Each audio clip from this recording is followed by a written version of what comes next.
dipersembahkan oleh Nyaman berpuasa dengan Kopi Luwak. Selamat Idul Fitri ya. Selamat malam para pemirsa, ketemu lagi di Hot Room dengan saya Hotman Paris. Dunia kerja kita sedang tidak baik-baik. Syarat kerja yang tidak masuk di akal, harus ganteng, harus tinggi dipenuhi, kemudian harus pengalaman minimum 3 tahun. Kalau orang lulus sarjana 22 tahun, jadi bagaimana bisa melamar kalau belum ada pengalaman 3 tahun karena syarat kerja katanya minimum umur 22 sampai 28. Belum lagi PHK di mana-mana, tapi upah minimum. Upah di Indonesia salah satu terendah dari 10 di dunia.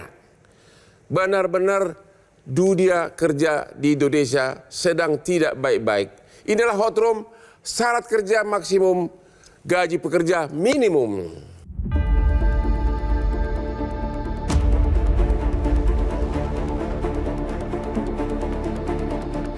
Ramai. Ya, ramai pembahasan di media sosial mengenai persyaratan lowongan pekerjaan saat ini yang dianggap berlebihan. Sebut saja, di antaranya, pembatasan usia yang menetapkan hanya berkisar 18 sampai maksimal 28 tahun saja. Belum lagi syarat lain yang mengharuskan adanya minimal tinggi dan berat badan, serta mencantumkan harus berpenampilan menarik, bukan berpenampilan rapi. Persyaratan-persyaratan ini dianggap menyulitkan dan menjadi diskriminasi bagi calon pekerja. Belum lagi, di tengah syarat kerja yang maksimum, ternyata rata-rata gaji pekerja di Indonesia tergolong minimum. Indonesia ternyata masuk peringkat 10 negara dengan rata-rata gaji paling kecil di dunia. Disusul dengan Filipina dan Vietnam dari Asia Tenggara. Namun para pekerja seperti sudah jatuh tertimpa tangga pula. Masyarakat yang sudah dihantui syarat kerja maksimum dan gaji minimum masih dihantui juga oleh ketakutan PHK yang badainya sudah bergulir sejak awal tahun. Angka PHK naik pesat, jumlah pengangguran juga bertambah yang mengakibatkan persaingan kerja makin sulit saja. Dari sekelumit permasalahan ini, apa sebenarnya yang bisa dilakukan pemerintah? Regulasi apa yang harusnya dibentuk? Solusi apa yang diberikan agar dapat mengubah dunia kerja dari yang tidak baik-baik saja menjadi berkembang jauh lebih baik ke depannya?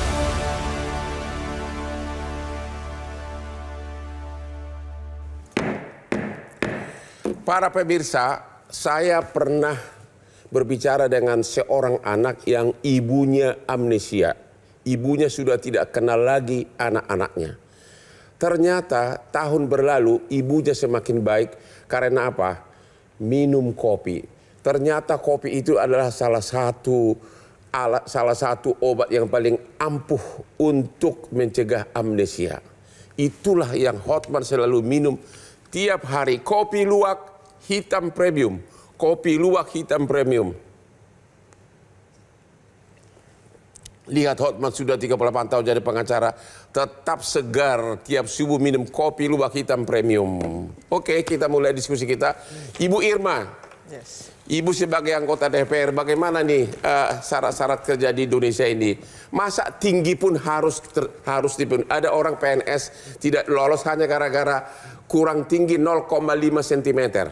Ya, terus harus ganteng, terus harus umur 22 sampai 28. Tapi harus ada pengalaman 3 tahun kerja. Kalau baru 22 kan baru lulus. Gimana itu, Bu? Iya, terima kasih Bang Hotman. Pemirsa di seluruh Indonesia, sebenarnya regulasi di Undang-Undang 13 tahun 2003 itu nggak ada itu. Ya. 22 sampai 27 itu maksudnya Ya.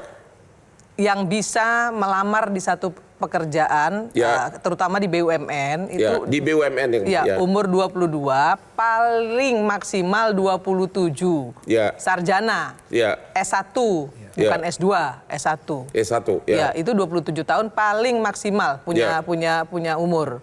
Kenapa begitu? Karena pola pikirnya ini kalau S1 umur 20 30 baru lulus gitu ya. Ya. Nah, ini ada apa dengan anak ini gitu kan? Ini pertanyaan seperti itu. Ada gitu apa? ya. Ada Jangan-jangan apa? nggak pintar gitu ya. Pertanyaan seperti Ya. itu. Ya. Tapi sejatinya tidak ada undang-undang atau regulasi yang melatar belakangi seluruh perusahaan di Indonesia maupun BUMN untuk memberikan syarat-syarat tersebut. Jadi itu suka-sukanya perusahaan. Suka-suka perusahaan, tergantung dari manajemen perusahaannya. Dan Jadi, itu tidak melanggar hukum? Tidak melanggar hukum, karena undang-undangnya memang nggak ada. Oh begitu ya? Ya. Jadi gimana nih? Sementara syaratnya sangat berat, tapi gajinya paling minimum satu dari 10 gaji terendah di dunia.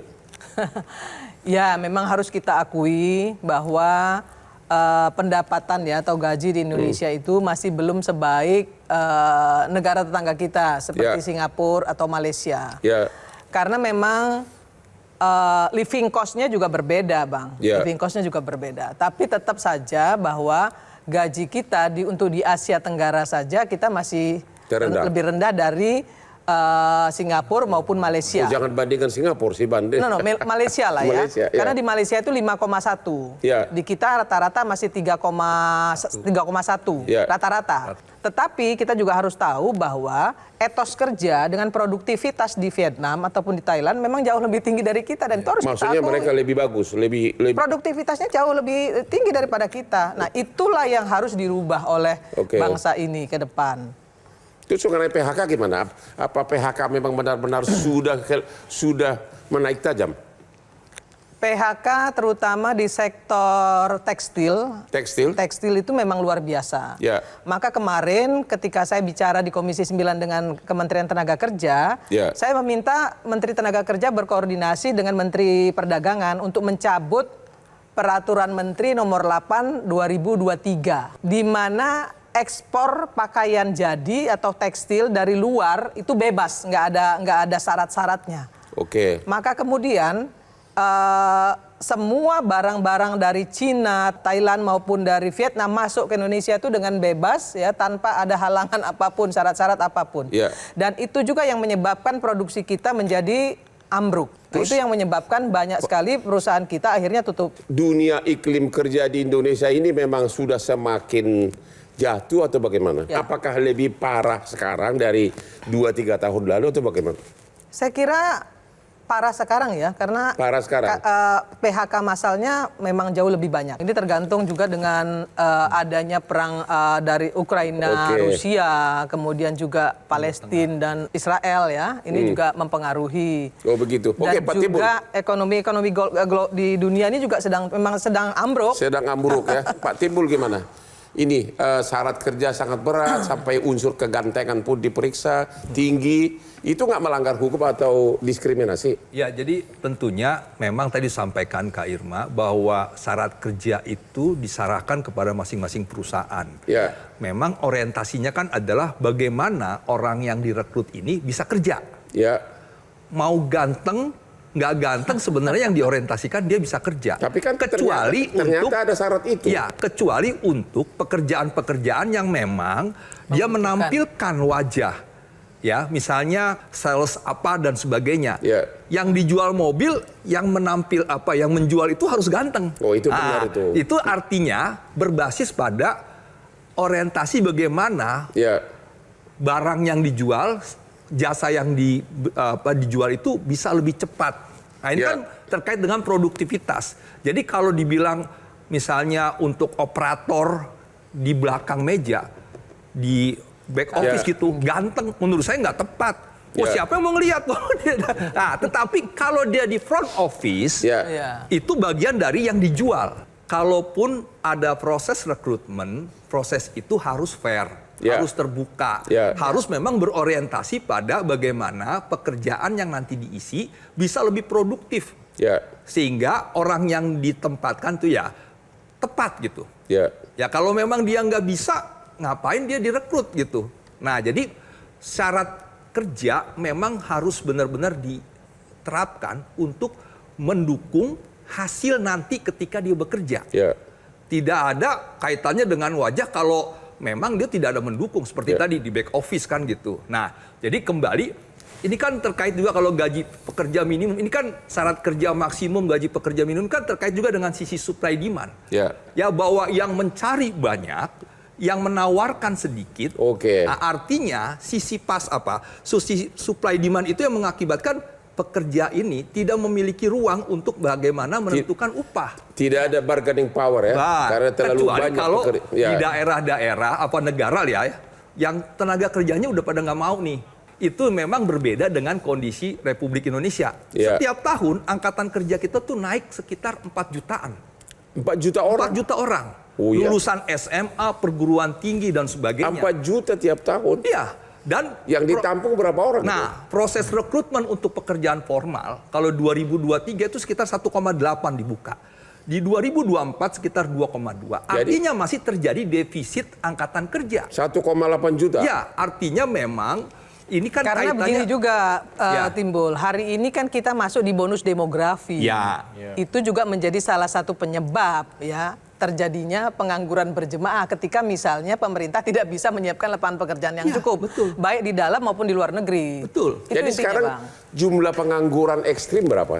Kalau di Agustus 2024, kalau kita baca data BPS Agustus 2024, tingkat pengangguran terbuka 7,47 juta. Itu yang 4,9%. Dari mereka ada pengangguran. Nggak ada. Jadi kalau di BPS itu kan yang 35 jam ke atas itu full employment itu. Kalau yang di bawah itu ada namanya paruh waktu. Setengah menganggur dan tingkat pengangguran terbuka sama sekali nggak kerja. Jadi secara general pengangguran 7,5 juta. 7,47. Kalau dan itu di luar yang 7,5 juta. Kalau 7,5 juta total menganggur. Iya, dia sama sekali nggak kerja. Oke, kita ketemu lagi di Hot Room. Dunia kerja sedang tidak baik-baik saja.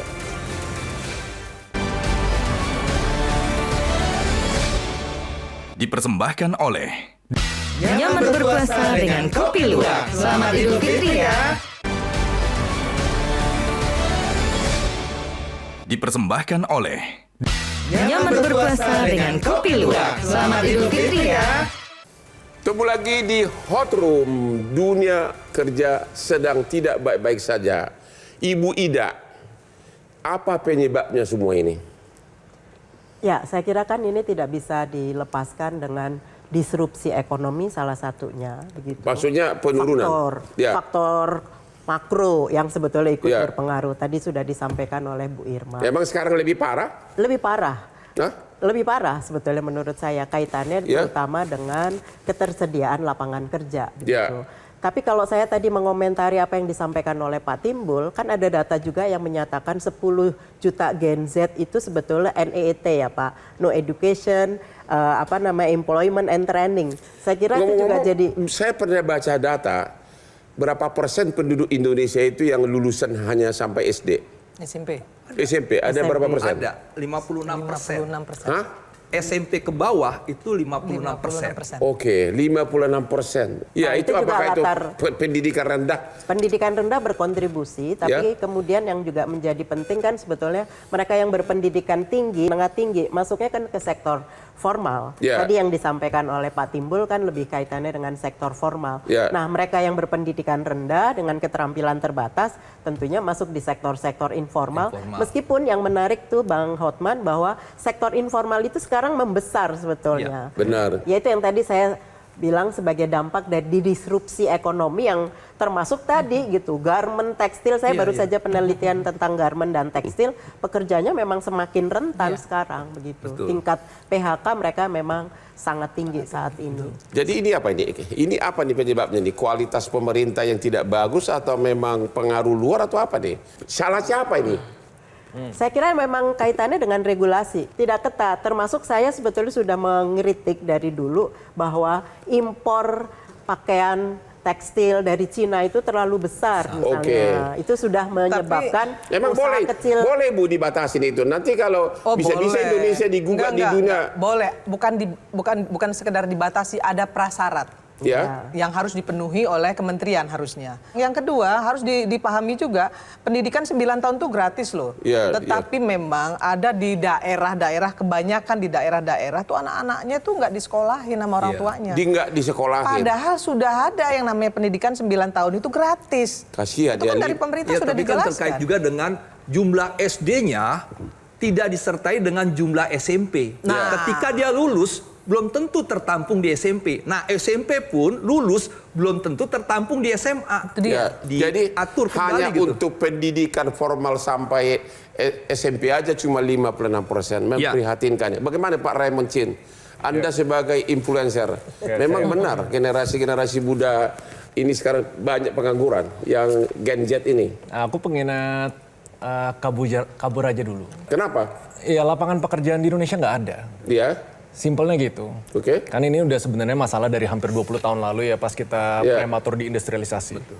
Kan pas warga-warga tuh ada yang produktif walaupun skill rendah harusnya mereka bisa diserap tuh sama sektor manufaktur gitu. Jadi kan ini kombinasi dari banyak banget kegiatan-kegiatan atau kebijakan dari pemerintah yang kurang akhirnya compounding dan numpuk ke sekarang kena libasnya ya banyak banget yang siap bekerja tapi nggak ada lapangan pekerjaan. Jadi apa? Yang Anda lihat kehidupan mereka itu gimana? Kalau di Indonesia pengangguran begitu di nongkrong di pinggir jalan atau gimana? Nah itu karena nggak ada opsi. Jadi masalahnya bisa atau nggak bisa. Seandainya ada warga-warga nih atau kayak netizen, Gen Z atau milenial, mereka pengen bekerja dengan keras gitu. Pas buka-buka lapangan pekerjaan, supply demand-nya lapangan pekerjaan dikit tapi pekerjaannya banyak. Kompetisi kan jadi berat. Nah sedangkan adik aku sendiri yang lulusan DKV, dia daftar-daftar kerja, oke lah dapat misalnya 5-10 juta.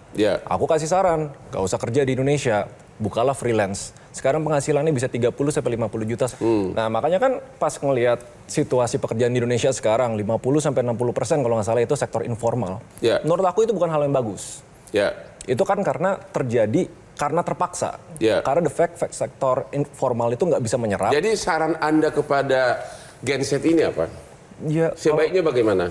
Kalau misalnya memang nggak ada lapangan pekerjaan yang bisa menyerap secara formal di Indonesia, either kita harus menciptakan lapangan pekerjaan sendiri, cobalah wirausaha, atau misalnya kalau belum cukup skillnya untuk wirausaha, ya udah cari pekerjaan yang dibuka dengan sektor digital ya cari pekerjaan di luar gitu misalnya. Ini kan harusnya jadi kalau menurut aku ya menjadi pertanggongjawabannya pemerintah harusnya. Untuk bisa menyediakan lapangan pekerjaan dan pendidikan yang proper biar mereka bisa produktif gitu. Jendelanya ini cuma 5-10 tahun nih warga-warga kita udah produktif tapi nggak bisa bekerja, nggak bisa naik level gitu. Jadi kan timelinenya pendek nih. Kalau misalnya udah lewat dari jendela bonus demografi dan mereka nggak produktif, kita turun nih semuanya jadi nggak produktif warganya. Ini udah kelewatan jendela buat jadi negara maju. Pak Timbul, 7,5 juta itu umur 22 ke 28 berapa banyak itu? Berapa persen? Ya pengangguran. Dia di sisi tingkat pengangguran terbuka di sisi 7,47 itu memang mayoritas di usia produktif itu. Yang lulusan umur 22 sampai 30. Lulusan perguruan tinggi gitu ya. Yang kalau lulus perguruan tinggi kan 22, 23 dan sebagainya. Nah, itu lebih banyak gitu. Memang kalau semakin ke atas kan memang udah nggak dibutuhkan ya karena dia tidak produktif. Nah, jadi memang tentunya ini yang memang harus dibaca oleh pemerintah bagaimana angkatan kerja baru ini diupayakan harus dibuka lapangan kerjanya. Nah ini yang harus tadi strateginya gimana? Ya itulah yang harus dilakukan. Misalnya tadi bagaimana sekarang trennya realisasi investasi itu banyak kepada investasi padat modal. Bukan lagi padat karya. Padat modal itu identik dengan teknologi. Bagaimana sekolah-sekolah perguruan tinggi itu juga harus memastikan skill memiliki kemampuan teknologi. Kalau tadi kan pengangguran 7,5 juta. 7,47. Saya dengar kemiskinan ekstrim 25 juta, benar nggak itu? Ekstrim loh. Iya. Yang di desil 1, desil 2. Sekarang itu kan ada namanya Data Tunggal Sosial Ekonomi Nasional. Inpres 4 tahun 2025. Itu nanti memang akan mengatur kembali mana-mana yang ekstrim. Tapi yang desil 1, desil 2 itu ya ekstrim gitu. 25 juta? Sekitar segitu. Kalau yang miskin di atas ekstrim, di bawah ekstrim apa? Nah, misalnya data BPJS Kesehatan. Dikasih PBI itu kan 96,8 juta. 96 juta orang. Nah, itu ada desil 3, desil 4 yang memang disuruh membayar iuran nggak mampu. Nah, jadi itu kategorial yang kalau dalam pasal 17 dan 14 Undang-Undang SDSN tidak mampu masyarakat miskin dan tidak mampu. Oke, Ibu Ida, ini menangis kita mendengar 25 juta kemiskinan ekstrim, 7,5 juta pengangguran. Ini apa yang terjadi, Bu? Ya, ini sebetulnya kita menghadapi, kalau kami sosiologi melihatnya ini sebagai masalah societal. Ya. Kemiskinan itu kan bukan karena mereka malas atau etos karena apa? Struktural ya. Struktural. Jadi kalau misalnya penelitian kami mengindikasikan bahwa meskipun mereka diberikan bansos bertahun-tahun, tapi naik levelnya itu juga sulit. Karena begitu. sumber daya ekonomi, sumber daya alamnya tidak memungkinkan mereka untuk bisa naik. Paling tidak sudah tidak di garis kemiskinan lah gitu ya. Jadi bansos itu tidak mengangkat derajat orang dari kemiskinan? Ya, kan hanya Membantu. membantu. Itu kan ngasih Subsidi tetap ngasih saja. ikan. Iya. Sebenarnya kalau tadi disebutkan tentang bagaimana peran pemerintah kepada akses modal misalnya. Coba kredit usaha rakyat betul-betul disasar kepada kelompok yang tadi. Dia mau kerja tapi nggak punya akses. Artinya itu struktural. Nah, jadi kredit usaha rakyat yang sumbernya itu dari APBN harus benar-benar menyasar kepada kelompok masyarakat yang benar-benar juga mau berwira ini swasta bagaimana dan sebagainya. APBN baru 2 bulan sudah defisit 31,2 triliun. Nah itu dia. Baru 2 bulan sudah 31,2 triliun APBN kita defisit. Bang Hotman, izin. Misalnya tadi ya kaitannya dengan pendidikan. Saya malah lebih mengusulkan bahwa sekolah rakyat itu sebaiknya memang memperkuat aja sekolah-sekolah sekarang dengan kemampuan digital. Modal digital itu yang sebetulnya sekarang perlu diperkuat. Karena modal digital artinya kita kalau mau menyerap tadi ya sebagaimana Bang Raymond tadi untuk bisa menjadi pekerja yang kreatif menciptakan lapangan kerja. Itu salah satu yang sekarang di era digital ini ya modal digital yang diperkuat. Sekolah-sekolah kita itu lemah dari aspek itu. Karena kita jangan melihat Jakarta, jangan melihat kota-kota besar. Karena kita punya kota menengah, kota kecil, apalagi perdesaan. Saya kira mereka yang sebetulnya infrastrukturnya perlu diperkuat daripada membangun sekolah rakyat yang memang ditujukan untuk kelompok masyarakat yang miskin yang sebetulnya hasil penelitian kami mengindikasikan mereka tidak ingin sekolah sebetulnya. Karena lebih baik bekerja begitu. Oke, Itu nanti saya akan nanya kepada Raymond apakah memang dunia digital adalah salah satu tempat untuk pelarian untuk mengatasi pengangguran ini. Ketemu lagi di Hot Room.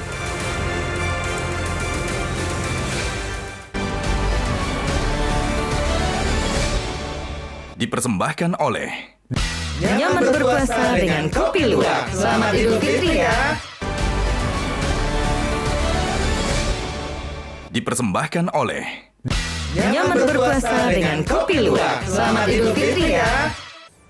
Pemirsa, salah satu alat yang paling bagus untuk meningkatkan semangat kerja yaitu dia minum kopi. Contohlah Hotman Paris yang minum kopi tiap hari jam 4 subuh. Dan akhirnya bisa sampai jam 10 malam masih bekerja seperti sekarang. Itu semua berkat kopi kesayangan Hotman, Kopi Luwak Hitam Premium.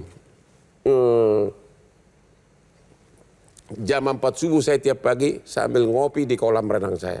Contohlah Hotman, tapi jangan lupa kopinya adalah Kopi Luwak Hitam Premium. Oke? Pak Raymond, memang apakah dunia digital itu sekarang adalah pelarian untuk mencari nafkah? Kayak kalau menurut aku sih. Kamu sendiri kerja apa sih? Gue penasaran ini. Wirausaha. Perusahaan apa tuh? Dikit-dikit investasi di bisnis. Oh, investasi bukan digital ya? Gitu loh. Digital juga ada banyak. Beberapa klien kita bantu untuk ngelakuin transformasi digital gitu. Cuman dari dulu wirausaha sih. Nah tapi emang digital kalau lihat dari kemasyarakatan luas ya. Menurut aku tuh cuma kayak Hansa Plus. Kalau misalnya digital freelancing, cari project di luar, itu kan cuma Hansa Plus karena itu main di sektor informal ya mau nggak mau terpaksa harus ngelakuin itu gitu. Sebenarnya kalau solusi mutlaknya, ini kan masalah supply sama demand. Demand itu lapangan pekerjaan yang harus diciptakan. Ini nggak sedikit andilnya dari politik sebenarnya, masalah instabilitas politik itu. Pas perusahaan-perusahaan dari luar negeri investnya harusnya ke Indonesia, ke negara tetangga, harusnya buka pabrik di Indonesia, bukannya di Vietnam dan lain-lain. Berarti kan ini sebenarnya kalau solusi mutlak jangka panjang ya pemerintah harus benar-benar beberes sih gimana caranya mereka bisa pancing banyak banget investasi. Soalnya kalau dari lingkaran ekonominya, kalau menurut aku harus diberesin tuh di bagian sektor bisnis sama investasinya dulu. Tapi apakah Anda menyarankan agar generasi muda ini menekuni dunia digital? Karena itu sepertinya salah satu yang paling tren sekarang ini untuk mencari nafkah. Ya, itu Hansa Plusnya kalau menurut saya sih. Cuma solusi sementara lah. Oke. Soalnya kan kalau dilihat sektor informal atau freelancer gitu, mereka tuh nggak membangun pekerjaan yang compounding. Logiknya habis gig, lepas. Jadi kayak 10 tahun kemudian asetnya tuh aset pekerjaannya tuh nggak compounding gitu. Kalau sedangkan sektor formal kan ada jenjang karirnya, skillnya naik dan lain-lain. Kalau dilihat dari seluruh masyarakat Indonesia, saya rasa itu nggak solusi yang mutlak gitu loh. Jadi kalau misalnya teman-teman di sini nggak ada kerjaan gitu, coba deh belajar YouTube atau Google gimana cara grafik desain, video editor, carinya tuh dari luar negeri bukan dari Indonesia. Itu bisa jadi solusi jangka pendek, tapi solusi jangka panjangnya ya pemerintah harus bisa memancing investasi untuk membuka lapangan pekerjaan yang padat karya. Jadi menurut Anda ini salahnya siapa? Generasi muda yang malas, yang kurang skillnya atau pemerintah? Opini aku pribadi salah pemerintah. Dari zaman prematur di industrialization, di mana harusnya negara-negara maju tuh ada kontribusi manufakturnya tuh gede, karena itu cara paling gampang untuk menyerap warga-warga yang low skill, pelan-pelan naik level dan lain-lain. Tapi tiba-tiba skip sekarang kita semua di sektor jasa gitu loh. Gimana di Ibu DPR? Menurut Ibu gimana? Hari ini saya menyampaikan, kami di Komisi 9 menyampaikan kepada pemerintah untuk membuat pendidikan vokasi, pendidikan skill, berbasis skill, teknologi, kemudian agriculture, banyak Bang. Jadi istilahnya gini, kan kita punya banyak BLK, di seluruh kementerian juga ada BLK. Masalahnya BLK kita ini, itu alatnya udah jadul-jadul, instrukturnya juga nggak ada. Nah kalau itu kemudian dibenahi oleh pemerintah, pendidikan vokasinya jalan, maka rakyat Indonesia yang sekarang ini dalam bonus demografi itu bisa menyerap tenaga kerja baik di dalam maupun di luar negeri sesuai dengan pasar tenaga kerja dalam dan luar negeri. Jadi keahliannya itu disesuaikan Bang dengan pasar tenaga kerja dalam dan luar negeri. Nah, Abang bayangin aja, kita di Indonesia ini banyak sekali lembaga-lembaga pendidikan perawat. Itu dibuka luas sekali oleh Dikti. Makanya saya ngamuk-ngamuk sama Dikti. Seperti mengobral izin untuk membuka sekolah perawat. Tetapi kualitasnya tidak memenuhi syarat. Tidak memenuhi syarat. Sehingga ketika dikirim ke luar negeri, misalnya Jepang minta, kemudian Arab Saudi minta, yang negara-negara lain minta untuk ini nurse, itu tidak terpenuhi, malah ngambilnya dari Filipina. Karena memang skill kita nggak sesuai. Tidak sesuai. Nah itu juga yang kemudian kami sampaikan kepada Dikti, jangan lagi ngobrol izin, tapi lebih kepada kualitas. Nah ini yang harus dibenahi pemerintah. Yang dibilangin Raymond tadi betul, memang pemerintah yang salah. Mau nggak mau kita harus ngomong begitu, dan ini harus dibenerin. Nah, tapi jangan juga kemudian kabur aja dulu. Kalau saya nggak setuju dengan kabur aja dulu. Kabur aja dulu itu bagus. Enggak. Gini Bang. Penganut kabur aja dulu. Kalau saya berarti dapat kerja di luar negeri. Kalau saya penganut nabur aja dulu. Menabur dulu, menabur kebaikan, menabur motivasi dan sebagainya. Karena begini, mau kerja keluar. Bagaimana bisa nabur? Bokek Bu pengangguran.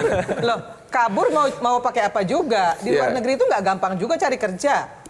Jadi kalau mau pergi ke sana yang skillnya cukup kayak Raymond no problem. Tapi yang saya bilang tadi, yang tadi dibilang tadi sama Raymond, dibilang tadi sama Timbul, dibilang tadi sama beliau, yang tingkatnya hanya SMP, no skill, mau kabur aja dulu, mau kabur kemana? Mau kabur kemana ya? Iya.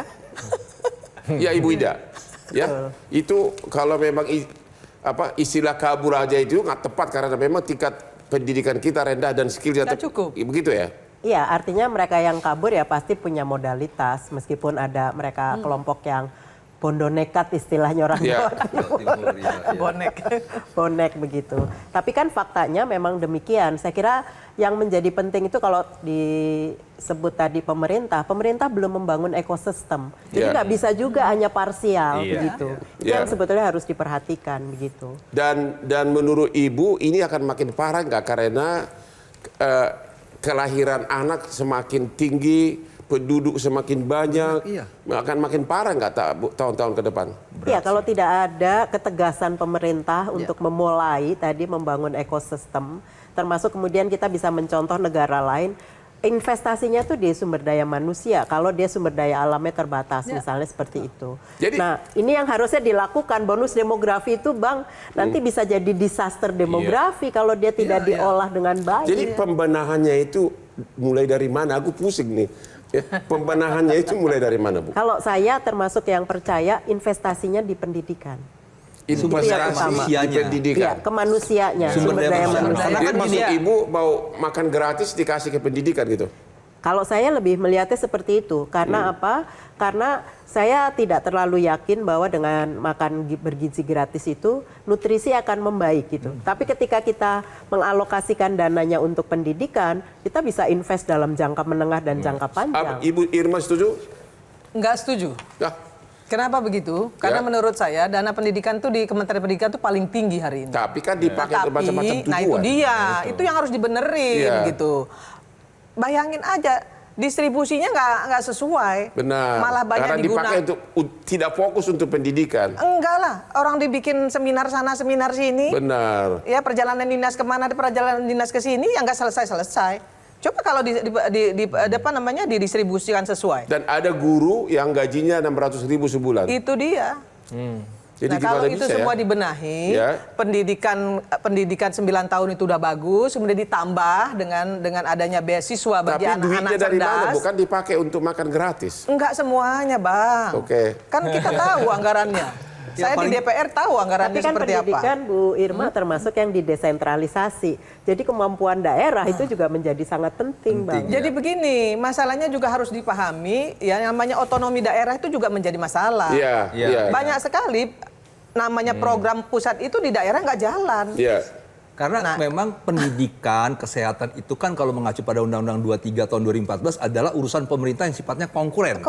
Iya. Pemerintah pusat dan pemerintah daerah. Nah, sekarang kan persoalannya adalah misalnya makan siang bergizi ini baik, penting iya, tapi harus tepat sasaran. Betul. Nah, alokasi yang tadinya kan nggak mungkin juga kelompok masyarakat anak-anak menengah ke atas dikasih lagi. Ya.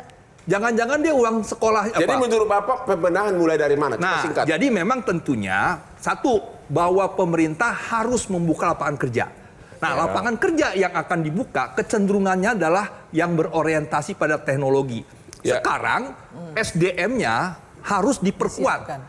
Pelatihan-pelatihan yang berorientasi pada teknologi dan sebagainya itu harus diperkuat. Terima kasih.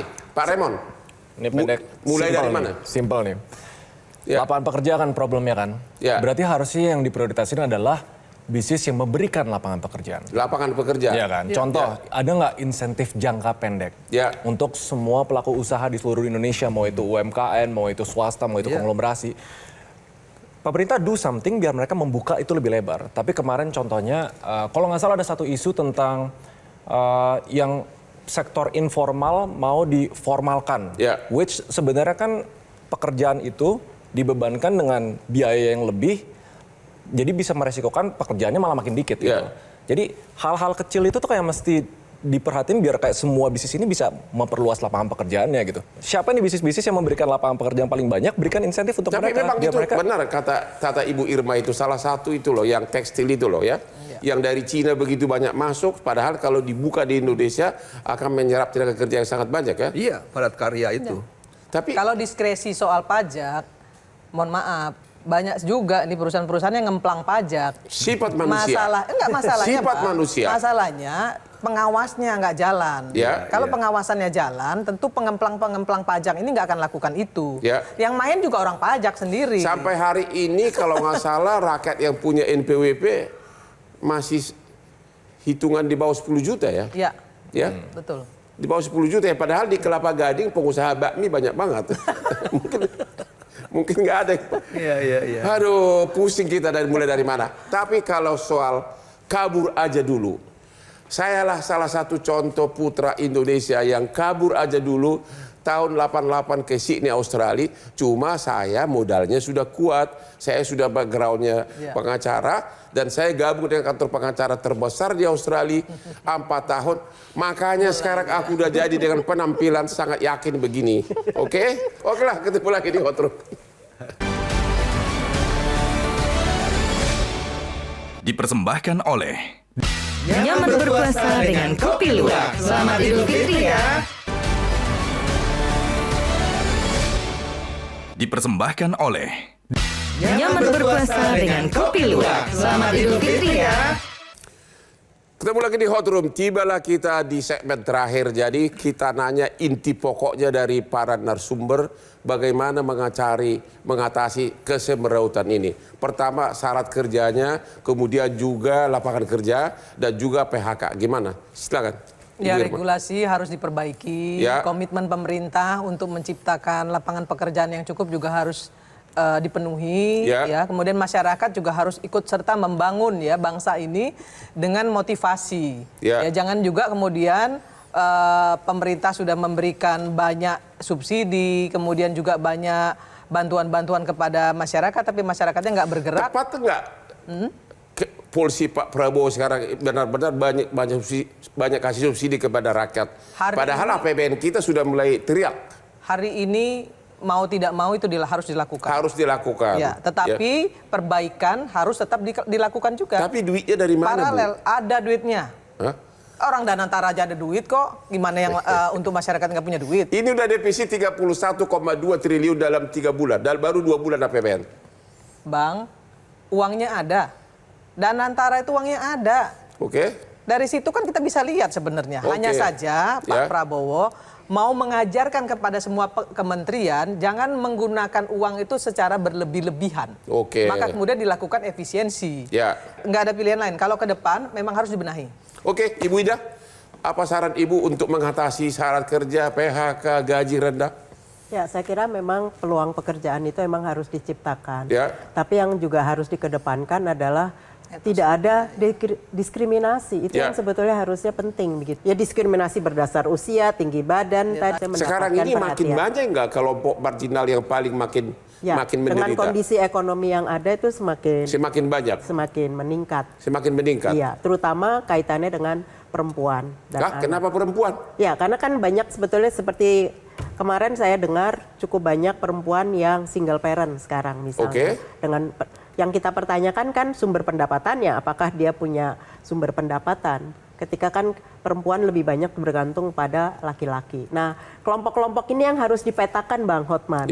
Jadi siapa yang sebetulnya memang perlu dan layak mendapatkan bantuan tersebut. Karena saya melakukan penelitian beberapa kali mengevaluasi program-program yang ada, lebih banyak tidak tepat sasaran Bang, itu yang jadi masalah. Yang tidak tepat sasaran apa? Tidak tepat sasaran, misalnya bansos. Tidak tepat sasaran, apalagi dengan data fiktif misalnya, itu kan memprihatinkan. Pak Timbul, gimana? Kalau 10 tahun pemerintahan kita sebelum ini kan fokus pada infrastruktur. Harus sekarang fokus pada SDM. Investasi pada bagaimana pengembangan sumber daya manusia kita. Misalnya bahwa saat ini kan yang lebih dibutuhkan misalnya tentang skillnya, vokasinya bagaimana dan sebagainya. Untuk memenuhi dunia usaha, dunia industri. Nah, pelatihan-pelatihan itu diperbanyak. Jadi kalaupun ada biaya alokasi pendidikan, pendidikan itu bisa diambil, dialokasikan untuk pelatihan-pelatihan. Nah, misalnya nih, ada kartu prakerja. Dia itu juga belum maksimal. Demikian juga ada di sini lagi manfaat pelatihan di jaminan kehilangan pekerjaan. Ada lagi pelatihan yang diselenggarakan Kementerian Tenaga. Digabung saja menjadi badan pelatihan nasional. Sehingga lebih fokus, lebih efisien untuk bisa memastikan SDM kita bisa memenuhi dunia usaha. Pelatihan itu untuk meningkatkan skill. Jangan mengejar pendidikan formal. Ya, artinya itu juga, tetapi memang diefisienkan untuk bisa berani kita mengalokasikan lebih juga untuk tadi skill-skill ini. Karena dunia usaha, dunia industri kan berpikir gini, saya nggak butuh ijazah kamu, itu hanya lampiran. Tapi ketika Anda bekerja, bisa nggak hari ini? Kan gitu. Itu kan artinya kita harus siap untuk menyediakan SDM yang berkualitas. Nah, kalau kita hanya berbasis bansos, itu kan kita ngasih ikan. Kalau investasi SDM itu kita kasih kail. Bagaimana antara usaha pemerintah membuka lapangan kerja, investor masuk, kita sudah siapkan SDM. Jangan juga nanti gini, investor datang, nggak ada SDM kita, tenaga kerja asing yang direkrut. Kita jadi penonton. Nah, artinya investasi yang diundang, investor yang datang bisa membuka lapangan kerja, SDM kita bisa memenuhi itu. Terima kasih Pak Timbul. Pak Raymond, apa saran saudara kepada genset yang 7,5 juta pengangguran, belum lagi, saya yakin penganggurannya bukan cuma segitu, Pasti bisa puluhan lebih. juta. Pasti lebih. Sarannya simpel buat teman-teman anak muda yang mencari pekerjaan. Satu, kalau misalnya mampu untuk kabur aja dulu secara terukur dan diukur resikonya, aku saranin kabur aja dulu. Enggak? Yes. Ya. Yang kedua, kalau misalnya nggak bisa dan stuck di Indonesia, upskilling yang sifatnya result based skill, digital skill. Terus mulailah menjadi pekerja lepas. Itu pekerja lepas, digital skill. banyak itu peluangnya. Kalau udah fasih, bukalah usaha dan menjadi wirausaha. Karena kalau misalnya sampai di tahap itu, pelaku menjadi orang yang memberi solusi, membuka lapangan pekerjaan. Simple sih stepnya itu. Nah, kalau untuk pemerintah, saya cuma punya satu harapan, politik dan semua eksekusinya diperbaiki. Karena pemerintah tuh banyak sekali ide-ide bagus, banyak sekali program bagus. Kesannya semua dalam cerita tuh luar biasa. Tapi pas diturunin ke eksekusi, nah itu masih lack transparansi. Anda sendiri bisa berhasil gimana caranya itu? Apakah pendidikan skill atau orang tua kamu yang kaya? Skill. Waktu itu freelance bener-bener, karena aku kuliah kan dulu kan. Apa? Aku kuliah di perguruan tinggi yang belajar computer science. Aku minta ke dosen, kira-kira ada pekerjaan nggak yang bisa aku lakuin gitu. Jadi inisiatif bahwa skill digital itu pasti ada yang makan. Jadi gitu. pelatihan skill harus ditingkatkan. Iya, dan zaman sekarang tinggal Google, YouTube, dan teman-temannya bahkan nggak perlu bayar. Begitu ya? Iya. Jadi menurut Anda kalau orang tetap nganggur, do nothing, ya salah dia sendiri dong. Sebenarnya, karena akses informasi sekarang udah gratis di mana-mana. Tapi Begitu orang ya? pilih mau nonton belajar coding apa mau joget-joget. Nah itu dia. Dansa-dansa. Benar. Jadi salah satu yang saya tangkap barusan adalah perlu skills ditingkatkan. Pasti. Saya kasih contoh. Saya sebagai kantor pengacara bisa terima lamaran segitu banyak tiap bulan dari para sarjana hukum. Begitu saya lihat gelarnya doktor, master, saya nggak mau ngambil. Padahal saya lihat dari mulai dia kuliah, langsung S2, langsung S3. Tidak pernah bekerja. Padahal kalau dia doktor, dia pasti minta gaji yang tinggi. Langsung itu lamarannya gue pinggirin. Tapi begitu melihat dia SH, sudah kerja 5 tahun, langsung saya tertarik. Jadi sekali lagi, kesimpulan dari diskusi ini adalah tingkatkanlah skillsmu agar kau bisa seperti Hotman Paris. Oke, demikianlah akhir dari diskusi kita ini. Jangan lupa nonton Hot Room setiap hari Rabu jam 9 malam hanya di Metro TV. Silakan Bu ke sini Bu. Kita berlomba.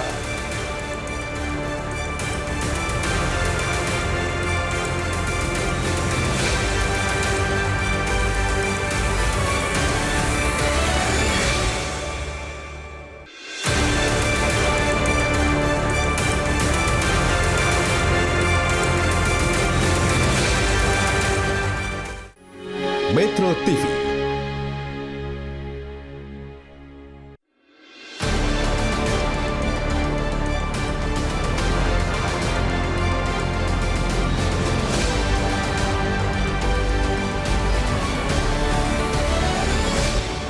Dipersembahkan oleh Nyaman berpuasa dengan kopi luwak. Selamat Idul Fitri ya.